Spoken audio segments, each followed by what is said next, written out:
Hello दोस्तों। जैतूस life का भी क्वार्टरली रिपोर्ट आ गया है। साथ ही साथ इन्होंने डिविडेंड का भी ऐलान किया है, ₹1 पर इक्विटी इस फाइनेंशियल ईयर के लिए। आइए बात करते हैं इनके क्वार्टरली रिपोर्ट की। इनका डाटा जो है वो मिलियंस में दिया है, हम इसको करोड़ में लेकर चलेंगे।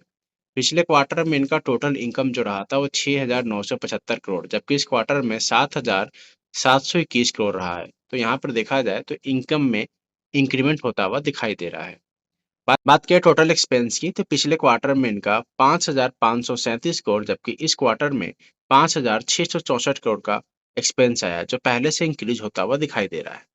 बात करें इनके प्रॉफिट बिफोर टैक्स की, तो पिछले क्वार्टर में 1,353 करोड़, जबकि इस क्वार्टर में 1,659 करोड़ का इनकम दिखाई दे रहा है।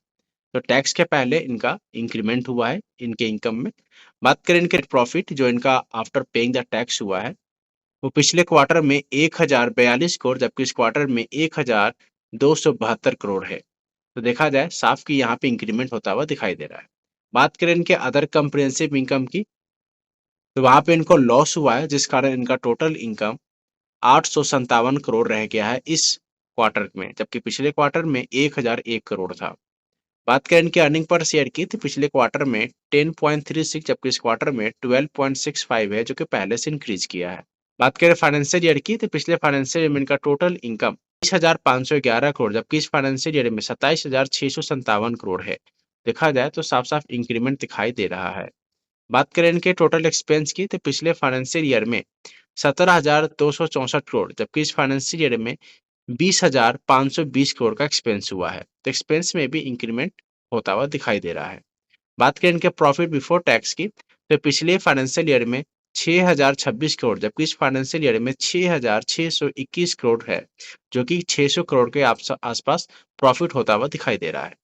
बात करें इनके नेट प्रॉफिट की आफ्टर पेइंग द टैक्स, तो पिछले फाइनेंशियल ईयर में 4,525 करोड़, जबकि इस फाइनेंशियल ईयर में 5,040 करोड़ है। देखा जाए तो करीब 500 करोड़ की प्रॉफिट इनका नेट निकल के आ रहा है। अदर कंप्रिहेंसिव इनकम की बात करें तो वहाँ से भी इनको कुछ लॉस हुआ है, जिस कारण इनका टोटल इनकम पिछले फाइनेंशियल ईयर में 4,572 करोड़, जबकि इस फाइनेंशियल ईयर में 4,348 करोड़ है। तो देखा जाए तो कंप्रिहेंसिव इनकम को मिलाने के बाद टोटल इनकम में थोड़ी सी कमी देखने को मिल रही है। बात करें इनकी अर्निंग पर शेयर की, तो पिछले फाइनेंशियल ईयर में 44.97, जबकि इस फाइनेंशियल ईयर में 50.09 है, जो पहले से डिक्रीज किया है। तो वीडियो को लाइक करिएगा, चैनल को सब्सक्राइब करिएगा। कोई सवाल हो, कोई सजेशन हो तो कमेंट जरूर करिएगा। धन्यवाद।